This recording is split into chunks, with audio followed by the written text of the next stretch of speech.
Hi boys and girls.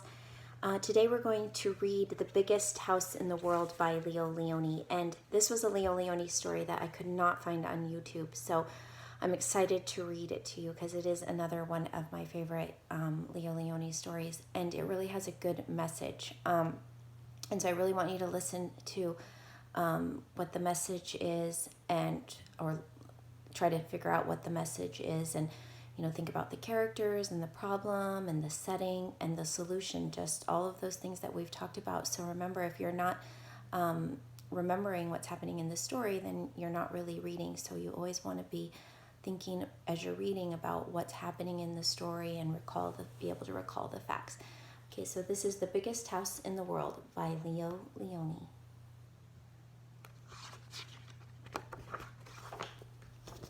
Biggest House in the World.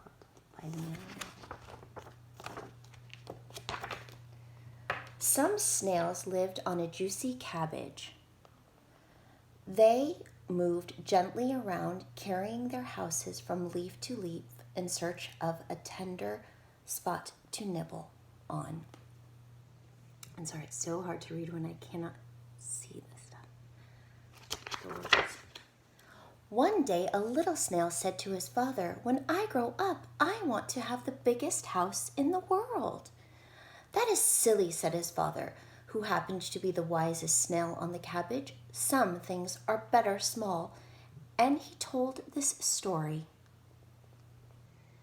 Once upon a time, a little snail, just like you, said to his father, "When I grow up, I want to have the biggest house in the world." "Some things are better small," said his father. "Keep your house light and easy to carry."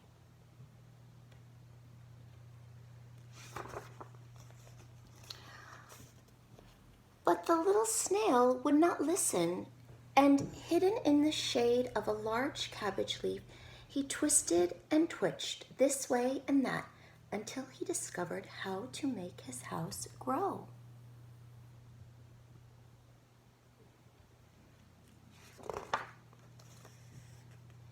It grew and grew, and the snails on the cabbage said, "You surely have the biggest house in the world."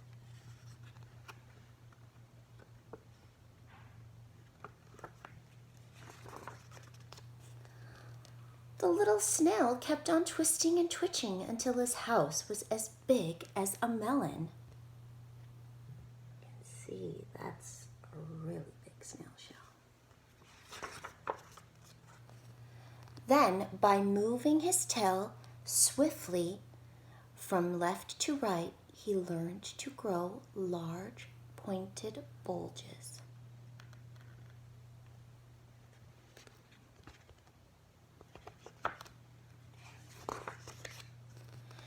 And by squeezing and pushing and wishing very hard, he was able to add bright colors and beautiful designs.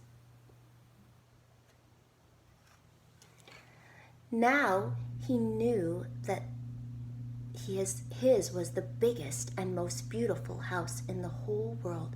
He was proud and happy.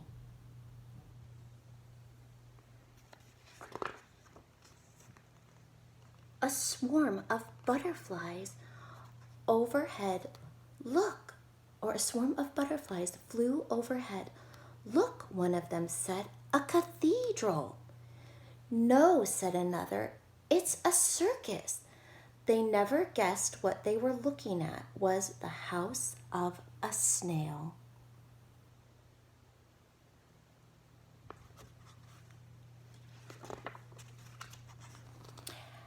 And a family of frogs on their way to a distant pond stopped in awe. "Never," they later told some cousins, "never have you seen such an amazing sight. An ordinary little snail with a house like a birthday cake."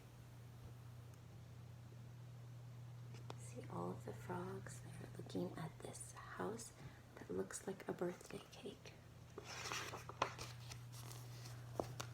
One day, after they had eaten all of the leaves and only a few knobby stems were left, the snails moved to another cabbage. But the little snail, alas, couldn't move. His house was much too heavy. Oh no.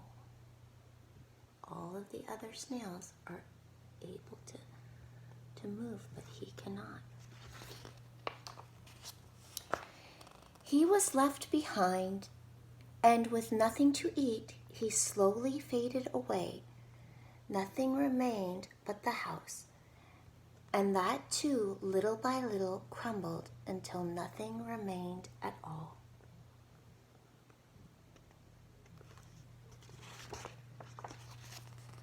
That was the end of the story. The little snail was almost in tears.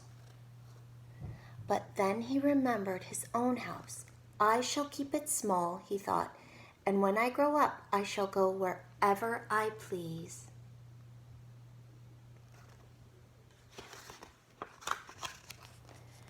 And so one day, light and joyous, he went to see the world. Some leaves fluttered lightly in the breeze, and others hung heavily to the ground. Where the dark earth had split, crystals glittered in the early sun. There were pollen-dotted mushrooms and towery stems from which little flowers seemed to wave. There was a pine cone lying in the lacy shade of ferns, and pebbles in the nest of sand, smooth and round like the eggs of the turtle dove. Lichen clung to the rocks and bark to the trees.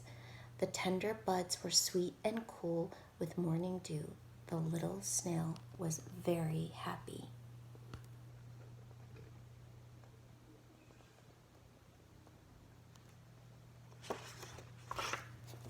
Look at the beautiful scenery. He can see all over. He can go wherever he wants now with his small shell.